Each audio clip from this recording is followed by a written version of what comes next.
Mega love shoutout mga kaasam. Today, pupunta ako sa aking BFF. Actually mga kaasam, dalawa yung BFF ko eh. Dalawa lang. Tipid na tipid si Osam. Sa isang work ko, si Arlene yun, yung previous na premiere ko. Siya yung BFF sa isa kong trabaho. At saka ito, sa kabila ko ito, sa part-time ko na work, BFF ko rin siya. Kaya, in-invite niya ako sa kanyang, mga kasam. It's a kind of, sa religion nila. And then, pupunta muna kami sa bahay nila. Siyempre, kakain. Nag-request ako ng pagkain. Hulaan nyo kung ano ang nirequest ko, mga kasam.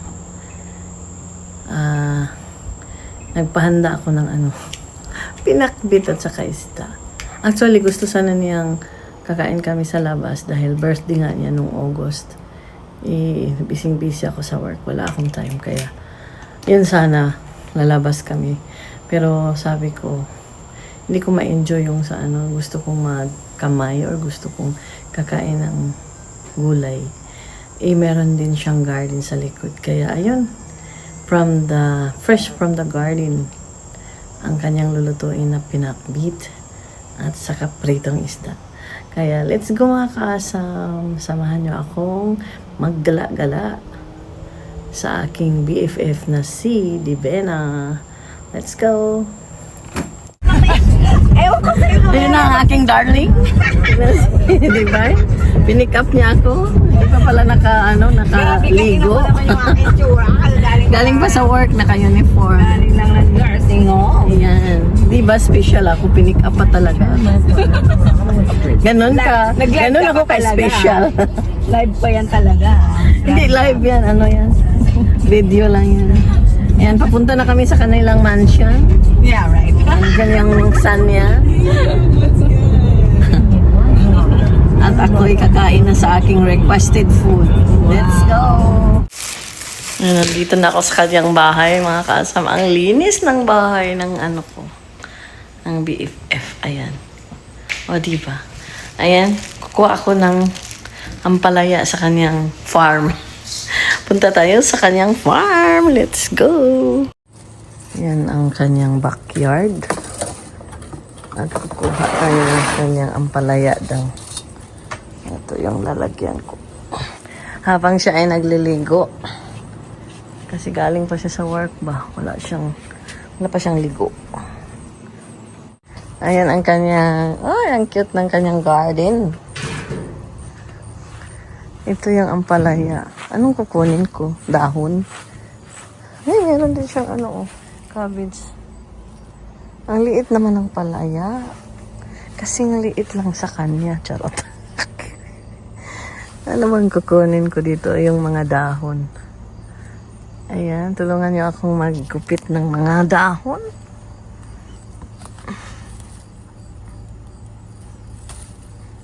Masarap ito sa malunggay. Malunggay? Sa munggo. Ilalagay siya sa munggo. Kaya ayan, dyan na kayo mga kaasam. At ako'y magkukuha na ng mga dahon dito. Ayan, tama na yan sa isang lutuan ng aking munggo. Save ang aking munggo tomorrow.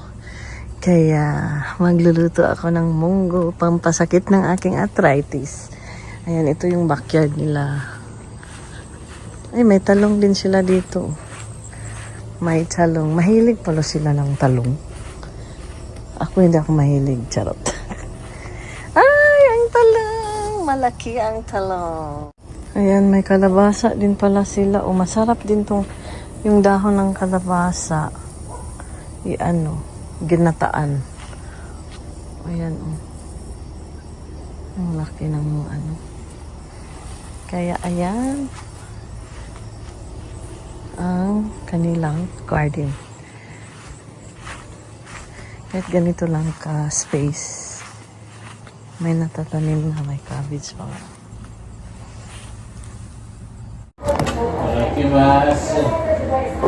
Pinas talaga. Eh, mag-ano na tayo ng paglagyan ng tinik. Ito na lang. Madala. Ay. Huwag mo kasali. Siyempre, nandyan ka. Ikaw ang nagluto. Ay. Magkamay tayo. Tuwing umaga. Fresh pa. Meron ka pala din kalabasa, no? Masarap yung igataan. Yung ano niya dahon. Nagtanim last time yung asawa ko. May ano pa dyan? Ano bang tawag doon? Patola ba yun? Hindi ko alam. Wala akong nakita. Ngayon, dyan. Malaki yung kamatis mo. Ang dami yung nano. Kaso hilaw pa. Parang late. Naglalamig Hindi, na. tinanggal na niya yung mga hinog. Andyan sa loob ng fridge. Ay, nako. Magdala ka. Mamalingki ako dito sa bahay na to. Libre. Libre ba? Siyempre naman naman. Ulo ang gusto ko yun. Ako din.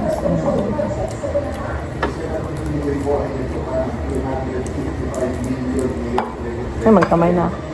Magkamay lang tayo. Takot. Sarap. Sarap magkamay.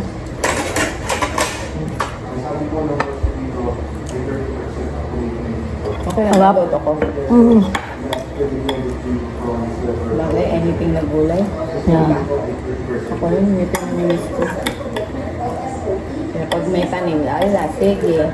Kailan ba yung last time? Sige, puro ang palaya ang kinakain ko. Mm. Itong anak ko, hindi naman At least it's healthy. Eh, kaso hindi naman ito kumakain. Maliliit na tanong ito ah. Ibang klase. Yung round yan, darling. Nandoon, baka meron pa. Ewan ko, meron pa dyan. Ibang klase siya.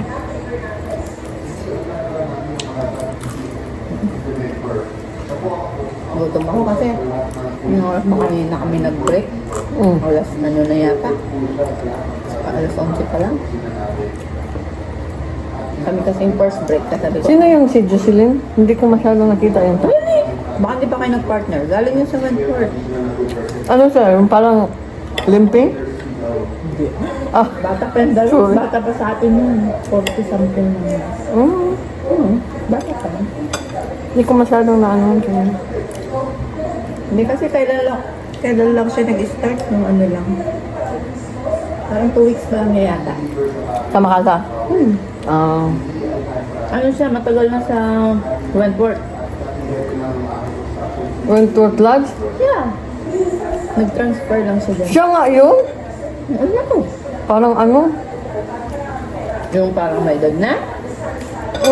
Bata pa yung darling. Eh paano kasi hindi nag-aayos? Oo nga eh. Kaya Parang siya yung mga matanda. residente, sasabihin pa sa akin, siya pa ako tatanong, oh, she's my sister, so who's older? You. Sasabihin sa akin. 48 pa yata siya. Ha? Na ano ko siya sa ano eh. Nakausap ko siya doon sa Break room. hindi sa laundry. Yung tapon. Oh. Tapos sabi ko, ano ba yun siya? Ay, matanda pa siya. Ko, no, matanda pa. Mag-ate ka sa akin. Tapos yun eh, sinabi. Parang siya yun eh. Baka siguro. Double-double naman kasi lagi. Ito yan sa basement. Oh! Ay, pwede pala dito. Sino titira dito? Yung anak ko. Siya dito? Laundry. So, kompleto na siya. Oh. Oo. Tapos, 2 bedroom. Sulo ng anak mo dito. Oo, 2 bedroom. Computer room na niya yan. Ay, ang bedroom galing. siya, washroom. Tapos dito yung dining sana. Oh. Kasi may lamesa dito eh. Itong kwarto niya. Ay, maganda naman. Magkano pa rent niyo dati? Dito, 170. Ayan, after Curly ng ka ba? eating, oh my God, ang daming lotion. Curly ka ba, darling? Hindi. Hindi, curly. Para ano yan? Pang curly. Pang anti-curls. Ay, yung freeze. Anti-freeze. No. Ng curly hair. Hindi ako curl. Yung asawa mo, hindi? Hindi. O, yan. O, kumuha ka na. Ang dami. Kung anong gusto mo. Yan. Iba-ibang ano na lang. Flavor. Yan. Ang daming dalhin sa Yan, Pinas. yan, Charot. Ay, pamigay sa Pinas. Ayan, isang bag na libreng lotion. O, diba? Libre pa ang dinner. Libre lahat. Pati farm. Pati farm niya. Ayan, nakot na ni Rupi. Lotion pa, oh. Ayan, punta na kami sa kanyang church. Iglesia ni Cristo. But it's not really church, right? No. Yeah. It's just like the hall. Rental hall. Ayan. Ang ganda-ganda ng aking darling. Alam ko driver. O, diba? Ang aking darling. Ay, hindi ko sinabi. Ganda ng aking darling. Darling ang tawagan namin. Ewan ko sinong babae. Charot! Joke. Parehas ng lesbian. Let's go! Let's go!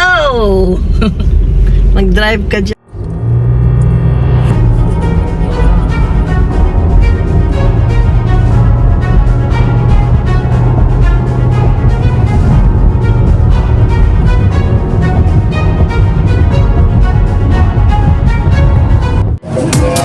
Kasi sana kayo.